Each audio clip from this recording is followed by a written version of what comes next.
rapprocher de toi, c'est la plus belle chose qui a pu m'arriver. Et toutefois, j'aime bien me rapprocher encore. Shalom peuple de Dieu, c'est toujours votre âme serviteur, l'apôtre Chris Benwamba, toujours dans nos sessions de partage.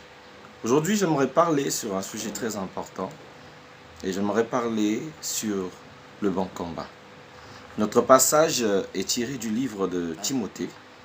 Nous prendrons 1 Timothée, chapitre 1er, le verset 18 jusqu'au verset 19. Je lis au nom du Seigneur. Mon fils Timothée, voici le commandement que je te confie, conformément aux prophéties faites précédemment sur toi, afin que par elles tu combattes le bon combat, en gardant la foi et une bonne conscience que quelqu'un ont rejeté, et il en fait naufrage quant à la foi. De ce nombre sont Hyménée et Alexandre, que j'ai livrés à Satan, afin qu'ils apprennent à ne plus blasphémer. Nous voulons parler du bon combat, du vrai combat. Vous savez, dans la conception chrétienne, la plupart du temps, quand on parle de combat, surtout dans le combat spirituel, la plupart des temps pensent que c'est la bataille qu'il y a entre les démons, les esprits, toutes les forces spirituelles qui existent. Mais Paul vient nous apprendre le bon combat. C'est-à-dire, c'est pas que les combats avec les esprits ne soient pas des combats réels ou des combats existants. C'est vrai que ce sont des combats, mais ce n'est pas le bon combat. Ce n'est pas le bon combat à combattre. Parce que le vrai combat qui nous scie à nous chrétiens, c'est le combat de la foi. Le combat que nous rencontrons tous les jours avec notre propre foi. Vous savez, le diable ne combat pas l'intelligence des hommes. Il ne combat pas la fortune des hommes. Mais le diable, la première des choses qu'il décide de combattre dans la vie d'un chrétien, c'est sa foi. Il aime atteindre la foi des chrétiens parce qu'il sait que lorsque la foi du chrétien est compromise, c'est déjà pour lui une chute, un acte d'abandon face à lui-même. Voilà pourquoi le vrai combat, le bon combat, c'est le combat de la foi. Christ dit dans sa parole, il dit, trouverai-je de la foi lorsque je reviendrai, parce qu'il sait que la foi sera combattue par le diable. Combattue par le diable. 1 Timothée chapitre 1, le verset 4. Le verset 1er, j'aime bien. Plutôt 1 Timothée chapitre 4, verset 1er, nous fait comprendre que dans les derniers jours, beaucoup perdront la foi. Beaucoup perdront la foi. Parce que c'est la bataille que le diable initie avec ses anges apostates, avec les impies, avec les faux prophètes, avec toutes les réalités qui viennent, la souffrance, les situations, les épreuves. Ils sont là pour jauger notre foi, pour nous faire perdre la véritable conception du Christ. Si aujourd'hui l'Église est devenue faible, si aujourd'hui l'Église n'a plus l'authenticité dans le miracle parce qu'il est devenu difficile de trouver des gens avec une foi authentique. Beaucoup de gens ont placé leur foi sur les personnes, sur les réalités, que leur foi en Dieu. Leur foi en Dieu. Jésus-Christ disait de Pierre ceci, Pierre, j'ai vu le diable combattre ta foi. Cependant, j'ai prié afin que Dieu augmente ta foi. C'est Christ qui prie pour Pierre afin que la foi de Pierre augmente. Donc, déjà à l'époque de Jésus, le diable s'abattait d'arrache-pied pour que même Pierre ne puisse pas avoir une foi constante. Alors combien de fois plus forte raison toi et moi chrétiens? Comme que ta foi est mise à l'épreuve.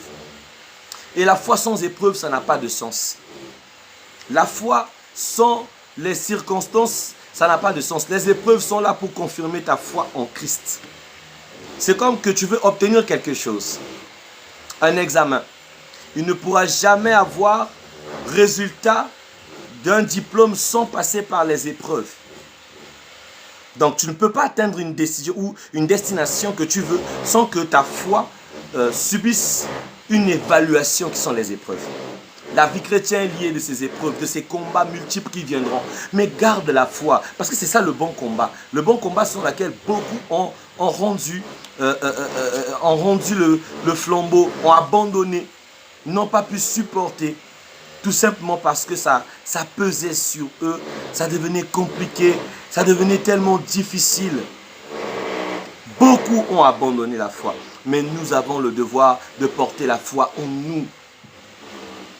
J'aime la Bible lorsque Hyménée et Alexandre ont perdu, sont détournés de la foi, Paul les a livrés à Satan, afin qu'ils apprennent à ne plus blasphémer. Lorsqu'on perd la foi, on se met à dire que Dieu n'existe pas.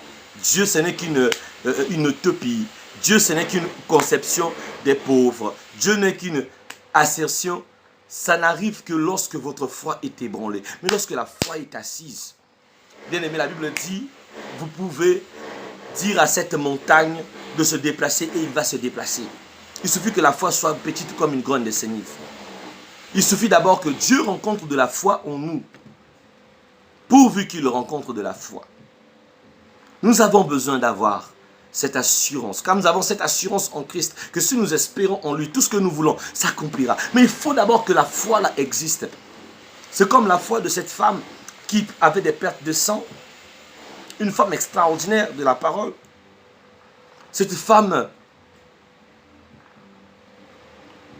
souffrait pendant 12 ans de son existence. Des médecins, des sachants sont arrivés. Mais ce jour-là, elle a entendu parler de Jésus. Et elle s'est dit en elle-même que si je peux toucher le pont de sa robe. Moi j'aime la conception de cette femme. Elle n'a pas causé avec Jésus. Elle ne cherchait même pas qu'il prie pour lui. Tout ce qu'elle voulait, c'est que si elle peut toucher le pont de la robe de Jésus, il pouvait être guéri. Mais les femmes peuvent me comprendre dans ce que je dirais. Quand il y a une perte de sang, quand il y a hémorragie, tu n'as pas la force de marcher, c'est des vertiges. Tu perds l'équilibre. Mais malgré l'hémorragie qu'elle subissait, les gens pouvaient la bousculer, la cogner de partout. Mais cette femme était décidée. Il y avait une foule qui la séparait de Jésus. Elle ne sait pas t'arrêter. La foule représentait les épreuves. Les bousculades représentaient les épreuves. Mais sa foi a subi, a été vitalisée en ce moment-là même. Parce qu'elle espérait en Christ. Et le Seigneur l'a répandue.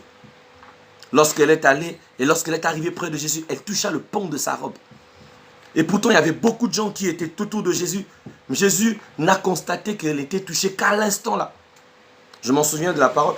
Pierre disait à Jésus, mais nous t'avons tous touché.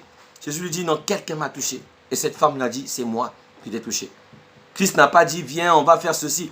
Jésus lui a dit, va, ta foi t'a sauvé. Je veux dire à quelqu'un, il est temps que ta foi vive. C'est le vrai combat. Le diable combat ta foi. Il veut que ça baisse parce que quand ça baissera, tu n'auras jamais l'exaucement. Ton exaucement ne dépend pas de ta beauté, de ta clameur, de ton nombre de durées de prière, mais de ta foi. Tu peux beaucoup prier, mais si ta foi est minime, ça ne marchera pas. Si tu peux beaucoup prier, mais si tu n'espères pas en Christ, ça ne marchera pas. La Bible dit ceci, que tous ceux qui cherchent l'Éternel, le Seigneur, doivent croire qu'il existe et qu'il est le rémunérateur de ceux qui le cherchent.